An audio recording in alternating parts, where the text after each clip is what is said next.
आप सभी का खैर मकदम है आपके अपने official YouTube channel chalk and duster academy में एक बार फिर से।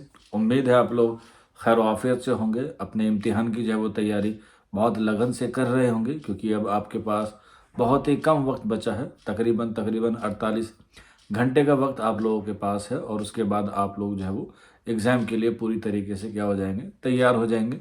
क्योंकि 25 जनवरी 2026 को आपका पहले सत्र में, या कह सकते हैं पहली शिफ्ट में, आप लोगों का जो है वो इम्तिहान होना तय है। ज़्यादातर लोगों का जो है वो एग्ज़ाम सेंटर जो है वो कानपुर गया है, तो कुछ लोग 23 को निकलेंगे और कुछ लोग जो है वो 24 को निकलेंगे। क्योंकि लंबा सफ़र है, अलग अलग इलाके से, या कह सकते हैं अलग अलग एरिया से जो है बच्चे एग्ज़ाम देने जाएंगे।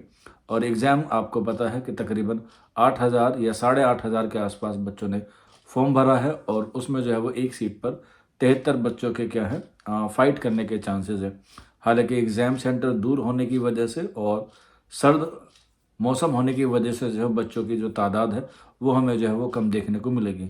हमने एक पोल भी चलाया था अपने यूट्यूब चैनल पर, तो वहाँ पर हमें पता चला कि तकरीबन 60 या 65 बच्चे ऐसे हैं जो एग्ज़ाम देने जा रहे हैं अभी तक, जो वहाँ पर वोट हुआ है। अब उसमें से भी हो सकता है कम हो सकते हैं, क्योंकि एंड मोमेंट पे भी जो है बहुत सारे बच्चे क्या कर सकते हैं, अपना प्लान कैंसिल कर देते हैं। उसकी वजह ये है कि टिकट कंफर्म नहीं हो पाता, या किसी के साथ जो है वो कोई जाने वाला नहीं होता।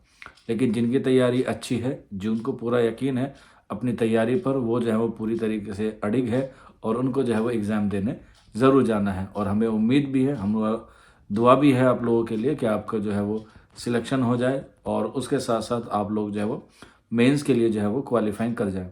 तो मेन के लिए क्वालिफाइंग करने के लिए आपको जो है वो कुछ बातें हैं, आज के सेशन में हम लोग उसी पर जो है वो बात करेंगे। पढ़ाना और पढ़ना जो है वो काफ़ी लंबे अरसे से चल रहा है, चाहे हम लोग बात करें जीके के हवाले से, या हम लोग बात करें उर्दू के हवाले से। अगर आप लोग जानते हैं, आप लोग पहचानते हैं, तो ऐप पर आपकी क्लासेस हुई हैं। उसी के लिए आज आपके सामने मैं रूबरू हुआ हूँ, क्योंकि पढ़ाने का मकसद एक एग्ज़ाम क्वालिफाइंग करना होता है, लेकिन उसके पश मंज़र में भी एक बात ज़रूरी होती है, जो बच्चे जो है वो अक्सर हड़बड़ाहट में जो है वो कर देते हैं। अब कुछ बच्चे जो है वो गलती करते हैं एडमिट कार्ड को लेके, कि उसमें जो इंस्ट्रक्शन है उसे नहीं पढ़ते हैं। तो जो एडमिट कार्ड है उसे इंस्ट्रक्शन को ज़रूर पढ़िएगा। एक अपनी वोटर आईडी लेके जाइएगा, या कोई आधार कार्ड, या कह सकते हैं अपना कोई पहचान पत्र ज़रूर लेके जाइएगा। ओरिजिनल भी होना चाहिए, और उसके साथ साथ फ़ोटोकॉपी भी जो है वो उसकी अवेलेबल होनी चाहिए। और उसके साथ साथ 2 पासपोर्ट साइज़ के आपको फ़ोटो भी लेके जाने ज़रूरी है, मैंडेटरी है। और वहाँ पर जो है वो पेन का भी आपको बताया गया है कि वहाँ पर आपको जो पेन लेके जाना है, वो बॉल पेन लेके जो है वो आपको एग्ज़ाम सेंटर पे जाना है। अब ये जो कुछ वक्त बचे हैं आपके, 24 घंटे कह सकते हैं या 48 घंटे कह सकते हैं, इन्हें हमें कैसे जो है वो सर्वाइव करने हैं एग्ज़ाम के हवाले से। क्योंकि जैसे जैसे टाइम बढ़ता है, बच्चों की जो हार्ट बीट है, या कह सकते हैं दिल की धड़कन है, वो बहुत तेज़ी से बढ़ने लगती है, और वो जल्दी जल्दी जो है वो रिवीजन करना शुरू कर देते हैं, पन्ने जो है वो पलटते हैं। और कुछ बच्चे तो ऐसे होते हैं, किताब रख लेते हैं और सफ़र में जो है वो ऐसे पढ़ते हुए जाते हैं जैसे वो कितने पढ़ाकू हैं। आसपास के लोग भी उनकी वाह वाह करते हैं कि आपका बच्चा कितना मेहनती है, आपका बेटा कितना मेहनती है, आपकी बेटी कितनी मेहनती है कि एग्ज़ाम देने जा रही है, और तब भी जो है वो पढ़ती जा रही है। होते हैं कुछ लोग, लोगों का अलग अलग माइंडसेट होता है, लोग अलग अलग तरीके से जो है वो एग्ज़ाम देने जाते हैं। कुछ बच्चे एग्ज़ाम सेंटर के बाहर किताबों को लेके ऐसे जाते हैं, ऐसे पढ़ते हैं। और कुछ बच्चे तो ऐसे होते हैं कि एग्ज़ाम सेंटर के लिए गेट बंद हो रहा होता है, और किताब को जो है वहाँ पर पलट रहे होते हैं।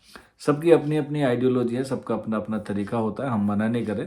लेकिन एक अच्छा और एक मैच्योर तरीका यही है कि आप एग्ज़ाम से तकरीबन 24 घंटे पहले जो है वो पढ़ना बंद कर दें। क्योंकि हमारा एक माइंड है, वो भी एक मशीन है, उसको भी जो है वो थोड़ी-सी रिमूव की ज़रूरत है, या कह सकते हैं थोड़ा-सा रिफ्रेशमेंट उसे चाहिए। रिमूव से मुराद है कि जितनी नेगेटिविटी है उसको जो है वो क्या कर देना है, दूर कर देना है, और एक पॉजिटिव रिस्पॉन्स के साथ आपको जो है वो एग्ज़ाम लेके जाना है।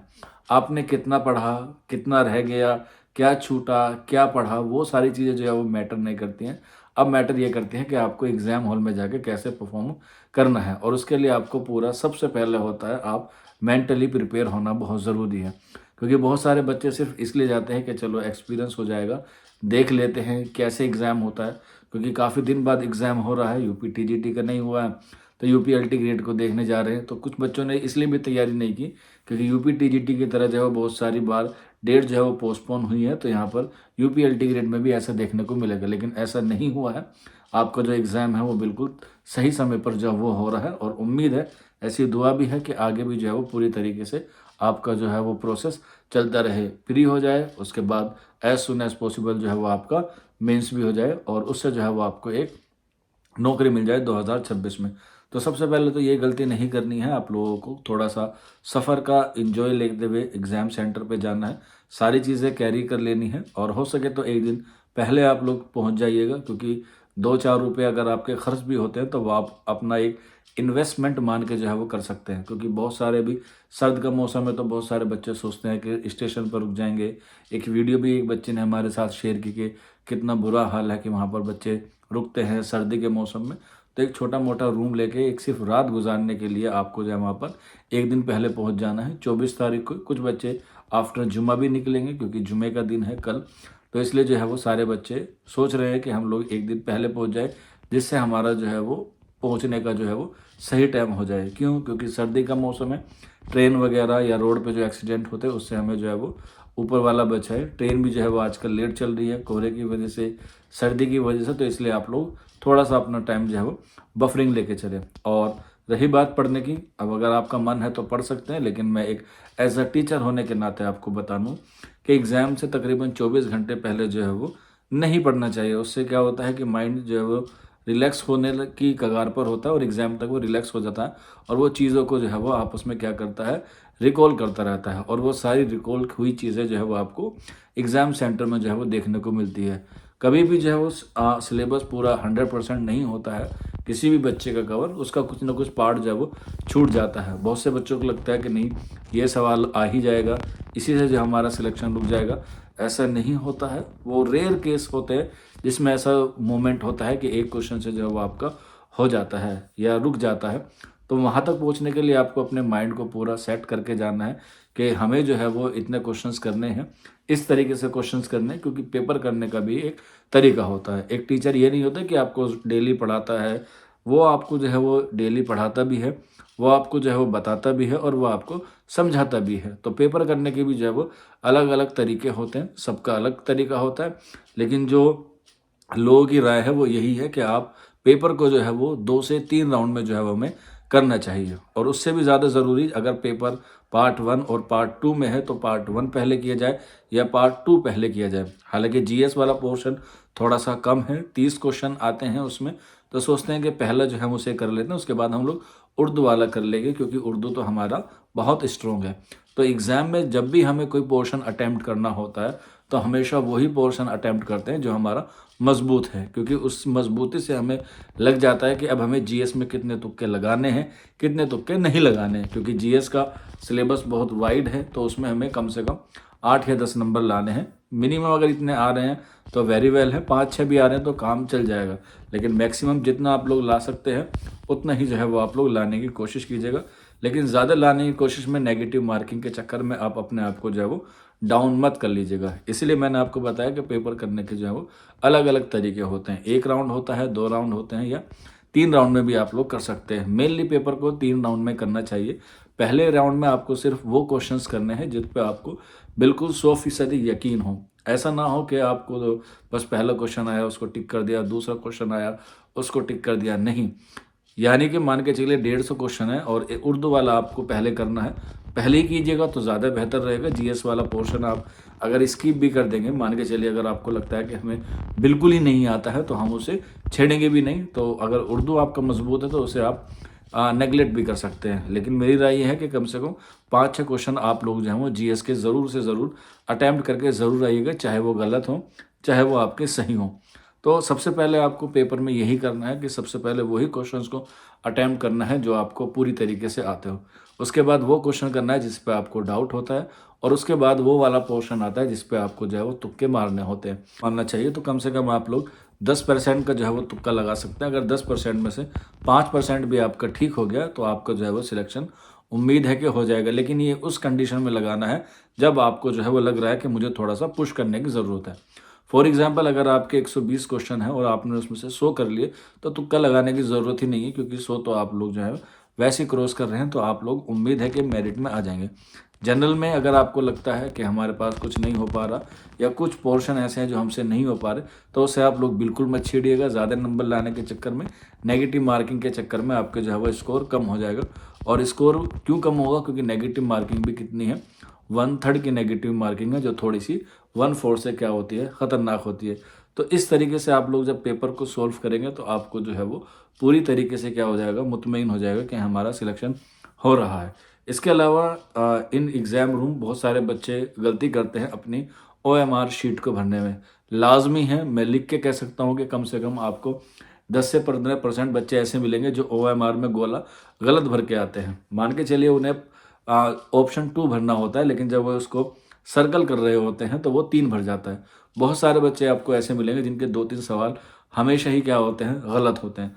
तो इस बात का भी ध्यान रखें, पहले आप हल्का सा पेपर पे टिक कर लें, ज़्यादा लंबा टिक ना लगाएं, बहुत मामूली सा लगाएं जिससे आप लोग समझ पाएँ। और पेपर जब पूरा सॉल्व हो जाए उसके बाद आराम से आहिस्ता-आहिस्ता जो है वो गोला भरना शुरू करें।